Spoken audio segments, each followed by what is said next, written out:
अ, तो आज की इस गहरी चर्चा में हम एक ऐसे विषय पर मंथन करने वाले हैं जो जो सच में रोजमर्रा के कामों और उन बड़े लंबे चलने वाले प्रोजेक्ट्स के बीच का एक फासला तय करता है।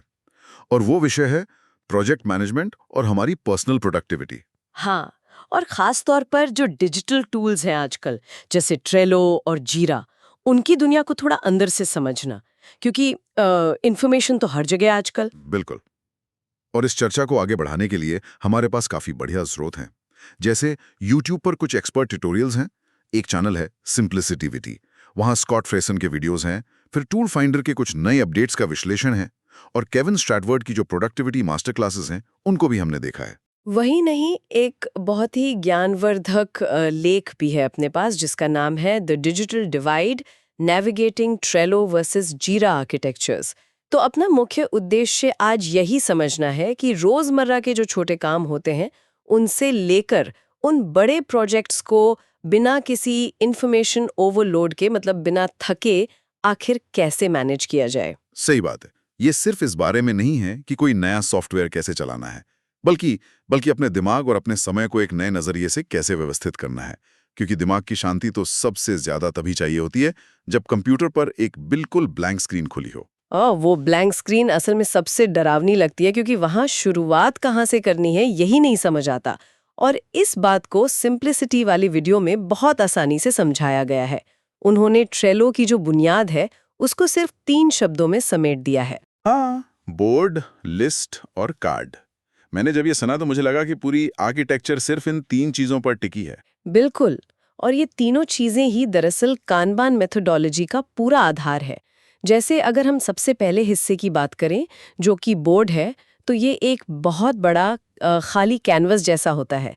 यहाँ पर किसी बड़े प्रोजेक्ट का या लगातार चलने वाले कामों का पूरा नक्शा बनाया जाता है। जैसे जैसे किसी ने उस कैनवस का नाम रख दिया स्पेशल प्रोजेक्ट, या फिर अपनी जिंदगी को थोड़ा ट्रैक करने के लिए ऑर्गेनाइज माय लाइफ जैसा कोई नाम दे दिया। वही तो, कानबान मेथोडोलॉजी का आखिर मुख्य मकसद ही यही है कि काम के फ्लो को विजुअल तरीके से देखा जा सके, ताकि दिमाग को बार बार पढ़ना ना पड़े।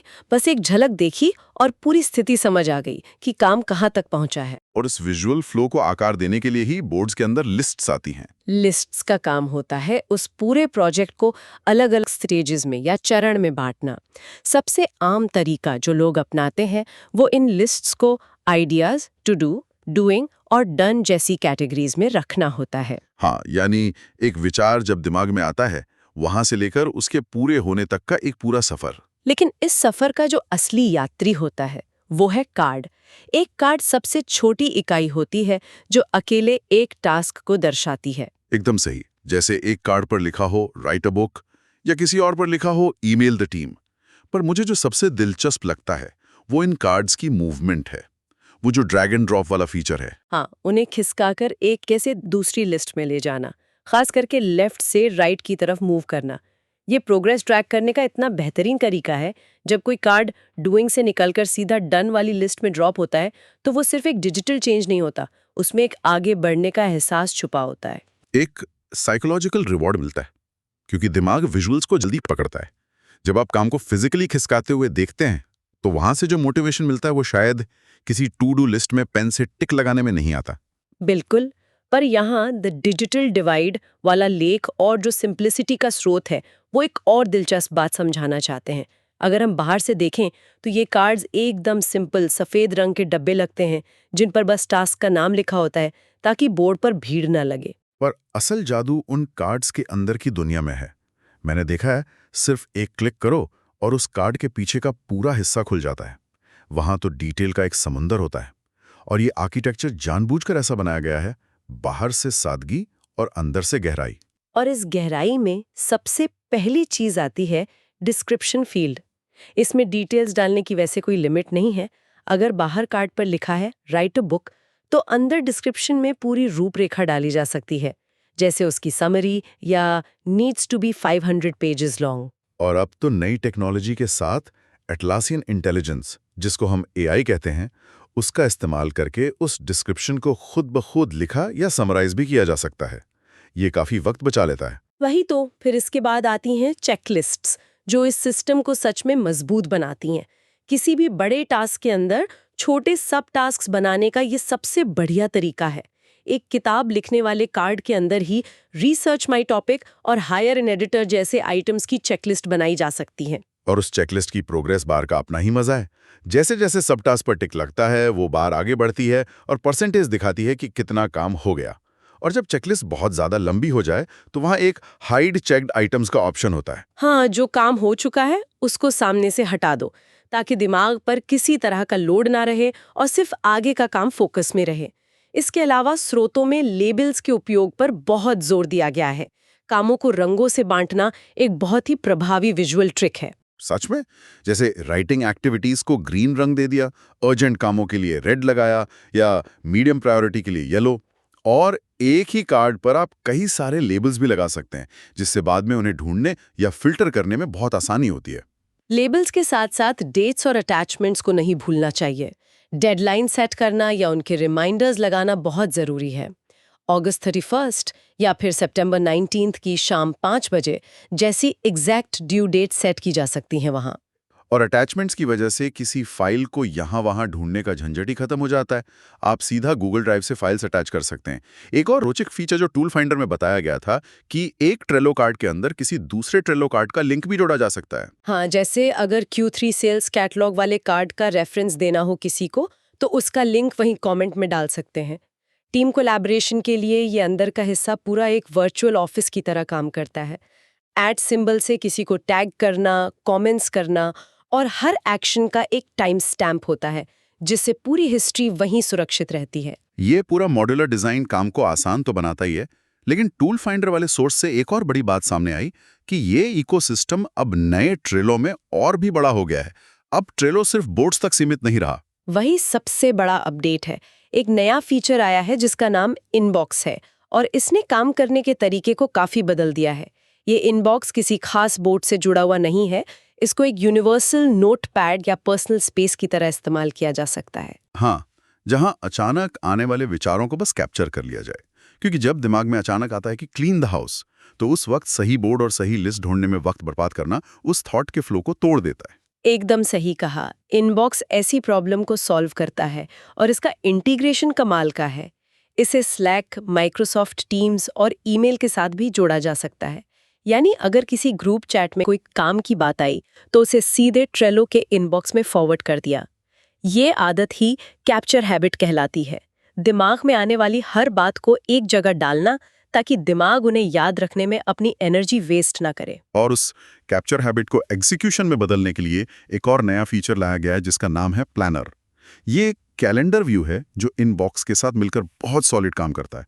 आप सीधे इनबॉक्स से टास्क उठाकर प्लानर में ड्रैग कर सकते हैं और फोकस ब्लॉक्स बना सकते हैं। और इसे ही हम टाइम ब्लॉकिंग कहते हैं। जब टास्क आपके सामने हो और उसके लिए दिन का एक हिस्सा तय कर दिया जाए तो काम को टालने की जो आदत होती है वो काफी हद तक कम हो जाती है। पर इन सब बेहतरीन चीजों के बाद भी प्रोजेक्ट मैनेजमेंट की दुनिया में एक लंबी चर्चा हमेशा चलती है। और यहाँ पर जो द डिजिटल डिवाइड वाला लेख है वो बहुत असरदार तरीके से अपना पक्ष रखता है। जब प्रोजेक्ट मैनेजमेंट का नाम आता है तो लोग अक्सर पूछते हैं कि ट्रेलो चुने या जीरा। और हैरानी की बात ये होती है कि दोनों ही एटलासियन कंपनी के प्रोडक्ट्स हैं, फिर भी इनकी आर्किटेक्चर एक दूसरे से बिल्कुल अलग दिशा में काम करती है। दोनों का मकसद ही अलग है असल में। सही बात है। लेख में बताया गया है कि ट्रेलो का पूरा बेस विजुअल, फ्लेक्सिबल और ड्रैग एंड ड्रॉप पर टिका है। उसकी शक्ति उसकी सादगी और फ्लैट आर्किटेक्चर में है। जो स्टार्टअप्स हैं, छोटी टीम्स हैं या क्रिएटिव टीम्स जैसे कंटेंट क्रिएटर्स और डिजाइन टीम्स, उनके लिए ये एक आदर्श टूल बन जाता है। और ट्रेलो का जो फ्रीमियम मॉडल है वो इसे बहुत आकर्षक बनाता है। फ्रीमियम का मतलब है कि बेसिक फीचर्स तो मुफ्त हैं, बस एडवांस के लिए पैसे देने होते हैं।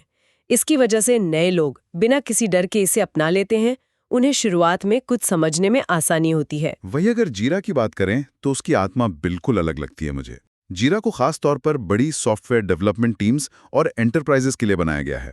उसकी आर्किटेक्चर फ्लैट नहीं बल्कि हायरार्किकल होती है। सॉफ्टवेयर प्रोजेक्ट्स को छोटे छोटे फिक्स टाइम साइकिल्स में बांट देना, जिन्हें लोग स्क्रम या कानबान स्प्रिंट्स कहते हैं, और खास तौर पर सॉफ्टवेयर बग्स और एरर्स को ट्रैक करने के लिए इसका स्ट्रक्चर बेहद मजबूत है।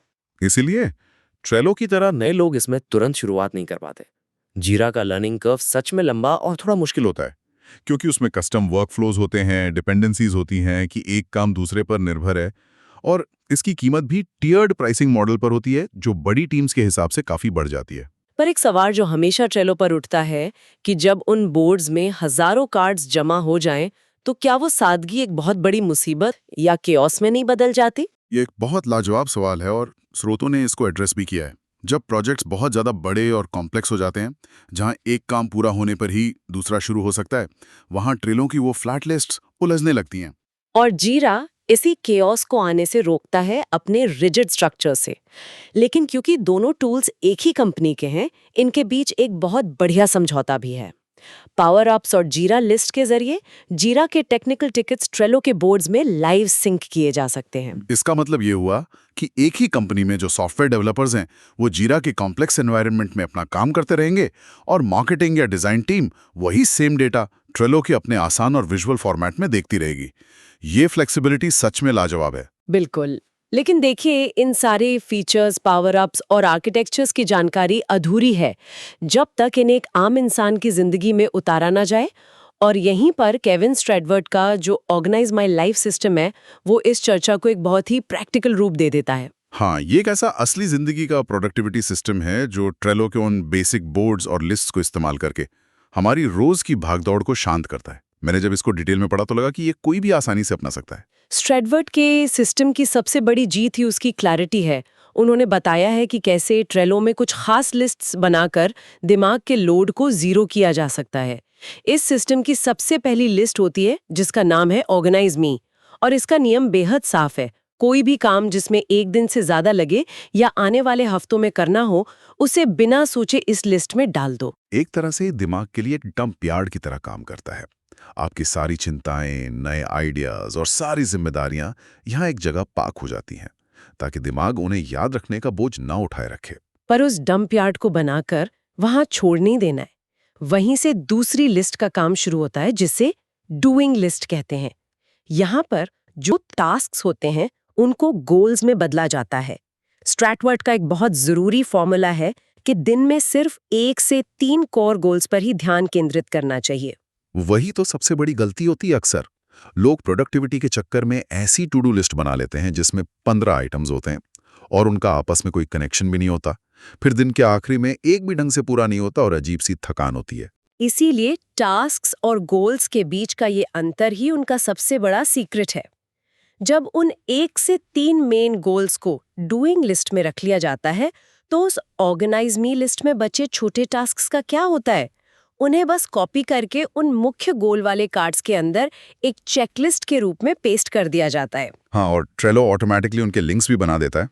ये हिस्सा मुझे सबसे मजेदार लगा कि इसके बाद उन ओरिजिनल छोटे टास्क को ऑर्गेनाइज मी लिस्ट से सीधा आर्काइव कर दो, तो बोर्ड पर सिर्फ आपके मेन गोल्स दिखते हैं, वहां कोई भीड़ नहीं होती और हर गोल के अंदर उसके अपने सब टास्क्स व्यवस्थित रहते हैं। ये तरीका सच में भीड़ को छिपा देता है और फोकस को सामने रखता है। इसके बाद तीसरे चरण में एक ऑन होल्ड लिस्ट भी आती है, क्योंकि हम सब जानते हैं कई ऐसे काम होते हैं जो रुक जाते हैं।